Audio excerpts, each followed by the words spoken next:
Hello students, it's Nazia Begum here, your physics lecturer, welcoming you all in today's lecture. So in today's lecture we are going to discuss about Newton's second law of motion, and before that we first discuss about momentum. So what is momentum? Momentum of a body is a measure of quantity of motion possessed by it. The effect of motion of a body depends upon its mass and velocity. So how to understand this? Imagine you have one object, and when you apply force on the object, the velocity of the object will change. If it is at rest, so its velocity is 0. By applying force, it starts moving, so it will gain some velocity, so there is some change in velocity. And on the other hand, if the object is already in motion, then by applying force we can either increase or decrease its velocity. Okay, so by applying force there is change in velocity. And second thing, whatever change in velocity is there, that depends on mass as well. If suppose you have two objects, one is light-weighted and one is heavy. So when you apply force on light-weighted object, its velocity will change more in comparison with the case when you apply the same force on the heavy object. Okay, so for the light object to change its velocity we have to apply less force, and for heavy objects we have to apply more force to change same amount of velocity. So when the object is in motion, the change in velocity not only depends upon the force applied but also depends on mass of the body. Okay, so whenever a body is in motion, its complete measurement can be given by two properties, two physical quantities, and they are mass and velocity. Okay, so the product of them is called momentum. Momentum of a body is defined as the product of its mass and velocity, and it is denoted by a symbol small p with vector sign. So here you can see in front of you p, vector p equals to m into vector v. Its SI unit is kilogram meter per second, CGS unit is gram centimeter per second, and dimensional formula is mLt minus 1. Since momentum depends on velocity, which is a vector quantity, so momentum also is a vector quantity. Whenever we apply force on any object, its velocity changes, as well its momentum also changes. So force creates a change in momentum also. Now let us discuss how momenta of two or more bodies having equal masses and different velocities vary. Okay, so in this case what we have? We have equal masses but different velocities.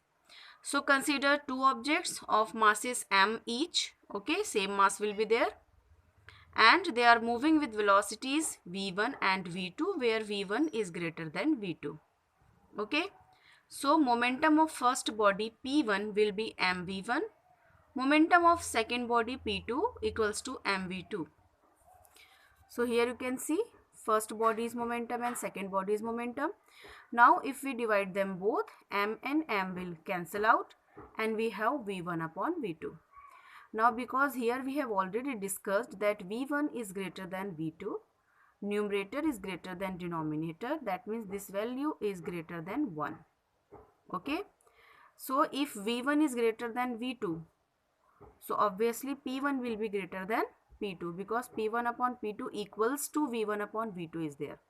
So if these two ratios are equal, so their ratios will be equal in same manner. Okay, so here denominator is greater than numerator, so here also numerator is greater than denominator, so here also numerator will be greater than denominator, so p1 will be greater than p2.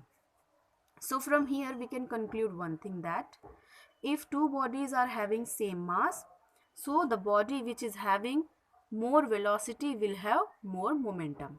Okay, or we can also show it with the help of graph. When m is constant, see, m for both the body is same, so we can assume m as constant physical quantity. So here v will be directly proportional to p. Here you can see with p is also increasing in directly proportional manner. Okay, it increases linearly, and we are having a straight line in graph which is passing through origin. Now let's discuss another case. Okay, here we will discuss how momenta of two or more bodies having equal velocity but different mass vary. Okay, so now in this case what happened, we have two bodies whose velocities are same and masses are different. So suppose two objects are there where m1 and m2 are the masses. m1 is greater than m2, moving with equal velocity v. So again the momentum is given by p1 and p2 as m1v upon m2v and m2v. So when we divide them both, now here v will get cancel out, m1 upon m2 will left. So here again we see m1 is greater than m2, so obviously p1 will be greater than p2. So here what we conclude, that if two objects are having same velocities, so the momentum of heavy object will be more in comparison with the light object. So here we have another graph. Okay, now consider third case where the momentum of both the bodies is equal. So now we have two objects, masses m1 and m2, moving with velocities v1 and v2.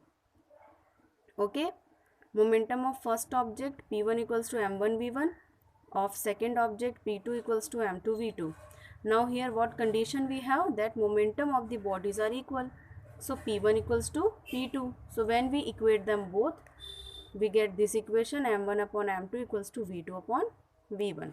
So here we can see that mass m1 is inversely proportional to velocity v1. So the mass of first object is inversely proportional to the velocity of second object, velocity of first object, and mass of second object is inversely proportional to the velocity of second object. So here mass and velocities are inversely proportional. It means if m1 is more, v1 will be less. Okay, so this means m1 is greater than m2, so v2 will be greater than v1. So here you can see they are inversely proportional. If mass will increase, so for that same object the velocity will decrease. So when p is constant, we have one graph like this between v and m. When m is increasing, the v is decreasing. After discussing about momentum, now let us start statement and discussion of second law of motion. So first of all, see the statement. The rate of change of momentum of a body is directly proportional to the applied force and takes place in the direction in which the force acts. Okay, so now let's discuss about the statement. So in this second law, actually two statements are there. The first one is the rate of change of momentum of a body is directly proportional to the applied force. So as we all know that momentum equals to m into v. When we apply force on any object, then that force makes change in velocity, and if velocity will change, momentum will change, because momentum equals to m into v. So if the value of v is changing, the value of p also will change. Okay, if we apply more force, there will be more change in velocity, hence more change in momentum. If we apply less force, there will be less change in velocity and hence less change in momentum. So here we can clearly see that change in momentum is directly proportional to force applied. Okay, so first statement we have discussed. Then second one is that it takes place in the direction in which the force acts. Now suppose one object is moving and we are applying the force in the direction of motion. So that time the force increase the speed, and hence the momentum also will increase. But if we are applying force on the opposite direction of motion, so that time what happen? The velocity will obviously decrease, and hence with velocity the momentum also will decrease. So we can also say that second statement also is valid, because momentum takes place in direction of force only. Okay, if force is in positive direction, that is in direction of motion, the momentum will be positive, the rate of change of momentum will be positive. If force is in negative direction, the rate of change of momentum also will be negative. Now after discussion, let's derive the formula of force by second law of motion. So consider a force F exerted upon a body for time interval del t. The velocity of the body changes from v to v plus del v. So what is the change here? Del v. Initially the velocity was v, okay. Then after applying force, it increases by del v. So now the final velocity is v plus del v. Initial velocity plus change is the final velocity. This means the momentum of the body changes from p equals to mv to p plus del v equals to mv plus del v. Are you understanding this? If initially the momentum was p equals to m into v, this is the initial velocity. So now the final momentum will be p plus del p. This is the final momentum. That means change in momentum is del p. So the new formula for momentum will be m into v plus del v. Here del p is the small change in momentum of the body in small interval of time del t. Okay. So del p equals to m del v. Here, okay, look at this formula only. See, we have the formula p equals to m into v. When we apply force, there is change in velocity. Okay, and when the change in velocity is there, so velocity can be written as del v. We don't write anything with m, no changes will be there, because by applying force, the mass of the body does not change. So m will be as it is and change will be in velocity. And if there is change in velocity, so obviously there will be change in momentum. So that's why del p equals to m del v. Okay, this is the formula we get for the change in momentum. Now, what the second law is saying? It is saying that rate of change of momentum is directly proportional to force. Whenever we have to find out the rate of change of any physical quantity, we simply divide it by time interval. So when we have to find out the rate of change of momentum, so we write it as del p upon del t. It is the rate of change of momentum which is directly proportional to force. Okay, so according to Newton's second law, we have written this formula. Now if we remove the proportionality sign, we will put one proportionality constant here. So F equals to K del P upon del T. Now if suppose time interval del T is very small, del T tends to 0, then in place of del P we can write dP upon dt. So F equals to K dP upon dt. Then when we put the value of P, mv, so we have here, you can see, in place of P we are putting value m into v. M is a constant quantity here, so it will come out. Okay, and differentiation of v will be there, which we write as dv upon dt. And you all know what dv upon dt is. It is the acceleration. Okay, rate of change of velocity is called acceleration. So in place of dv upon dt, we write a, and the equation will take this form. F equals to kma. Okay, then in this equation, we choose the value of f, m and a in such a manner. We choose the unit in such a manner that the value of k becomes 1. So when we put k equals to 1, we have finally the formula F equals to ma. Okay, which is the equation for force, formula for force. So from the second law of motion, we can find out the equation of force. Now let's see some important points about second law. So first one is, greater the change in momentum of a body in given time, more will be the force applied. Okay, so if in a particular body the change in momentum is more, so it means the force applied on the body is more. Second point, Newton's second law is in consistency with the first law. Okay, according to first law, we know that if F equals to 0, then A equals to 0.